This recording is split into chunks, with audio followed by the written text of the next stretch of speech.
नमस्कार। याच्या आधीच्या व्हिडिओमध्ये आपण एक थिअरम बघितला होता, त्याची काही स्टेटमेंट होती। ती स्टेटमेंट यूज करून आपण एक्झाम्पल सॉल्व करायचे। So first example is in triangle ABC prove that sin A plus sin B plus sin C is equal to 4 cos A/2 cos B/2 cos C/2। So ते फॉर्म्युले आपण इथे apply करायचे आहेत। LHS consider करूया, simplify करून RHS येते का आपण चेक करायचे। सो कन्सिडर LHS,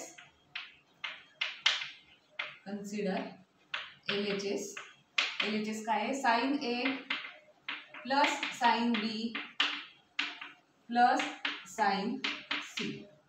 आता त्या फॉर्म्युल्यांमध्ये sin A plus sin B वगैरे अशी स्टेटमेंट नाही आहेत, पण sin A plus sin B वगैरे ह्याच्या आधीच्या फॉर्म्युल्यांमध्ये आपण बघितलेलं आहे। तर sin A plus sin B साठी काय फॉर्म्युला असतो, तो formula 2 sin A plus B upon 2 cos, तो फॉर्म्युला इथे अप्लाय करायचा।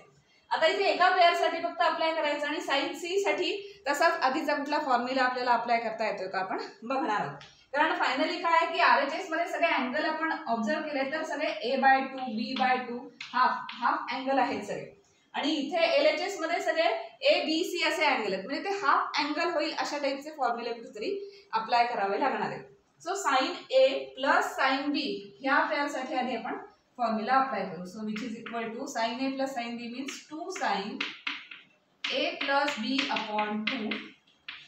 हा फॉर्म्युला झाला याच्या आधी cos A minus B upon 2। आतापर्यंत हा पार्ट झाला असेल तुमचा। प्लस sin C साठी सुद्धा असा फॉर्म्युला अप्लाय करू ज्यामुळे अँगल आपले हाफ अँगल येतील। मग sin C म्हणजे sin 2a किंवा sin 2x चा काय फॉर्म्युला असतो, 2 sin x cos x, त्याच्यात अँगल हाफ होतात त्या फॉर्म्युल्यात, त्यामुळे तो फॉर्म्युला अप्लाय करू। C आहे इथे अँगल, त्यामुळे तो C/2 होईल। सो याला डबल अँगल आहे असं ट्रीट केलं की तो C/2 होणार आहे। तर sin C साठी काय लिहिता येईल, 2 sin C/2 cos C/2, 2 sin x cos x असं लिहितो ना आपण, 2 sin C/2 cos C/2। आता sin A plus B upon 2 किंवा cos A minus B upon 2 साठी आधीच्या व्हिडिओमध्ये जो थिअरम आहे त्याचं काही स्टेटमेंट यूज करता येते का आपण बघणार आहोत। So which is equal to 2। आता sin A plus B upon 2 साठी त्या स्टेटमेंटमध्ये फॉर्म्युला आहे, तो sin A plus B upon 2 म्हणजे काय होतं, cos C/2। इथे जर A आणि B असेल तर cos साठी अँगल काय येतो, C येतो, C/2 होतो। इन ट्रायंगल ABC असं आपण म्हटले, त्यामुळे आपल्याला माहिती येते A plus B plus C is equal to 180 degree, आणि मग त्यामुळे आपण ते स्टेटमेंट सॉल्व केलं होतं।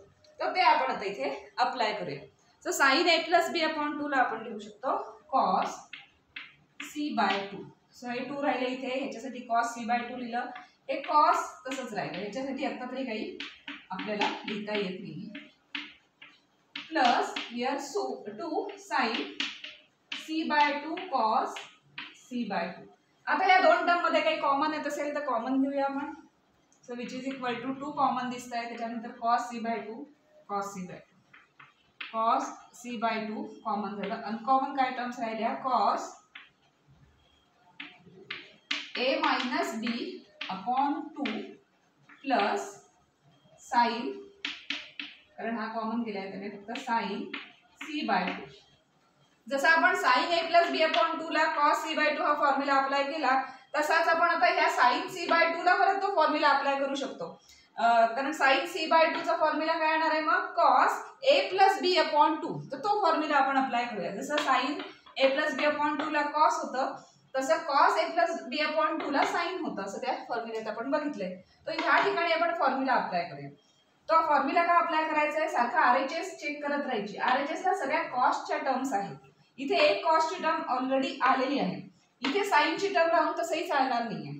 तर ही साइनची टर्म कॉस मध्ये रिप्लेस करायची असेल तर त्या थेरम मधलं स्टेटमेंट आपण इथे यूज करणार आहोत। So which is equal to 2 cos C/2 into bracket cos of A minus B upon 2 plus sin C/2 ला काय फॉर्म्युला येणार, त्याचं रिझन मध्ये लिहायचे कुठले फॉर्म्युले आपण अप्लाय केले ते।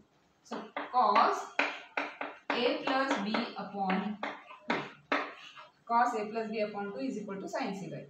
आता या दोघांची जर ऍडिशन करायची आली तर त्यासाठी आपल्याला ते मल्टिप्लिकेशनचे फॉर्म्युले आधी झाले होते, ते आपण या ब्रॅकेटसाठी अप्लाय करणार आहोत।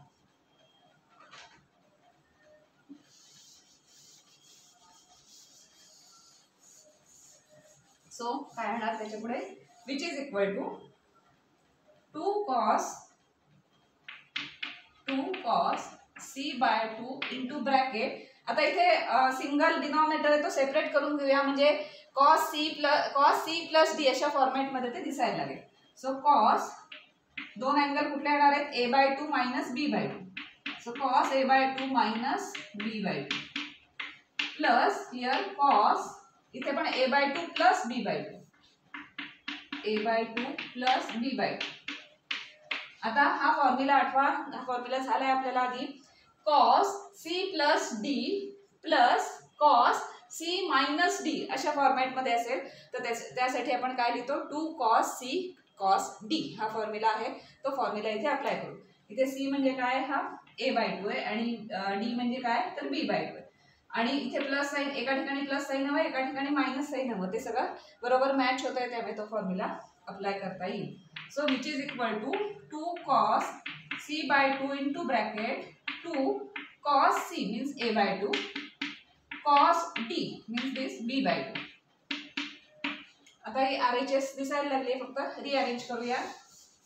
2 इंटू 2 म्हणजे 4 झालं ते, which is equal to 4 cos c by 2 a by 2 b by 2 आधी लिहूया. So cos a by 2 cos b by 2 cos c by 2 आणि हीच सेम RHS आहे.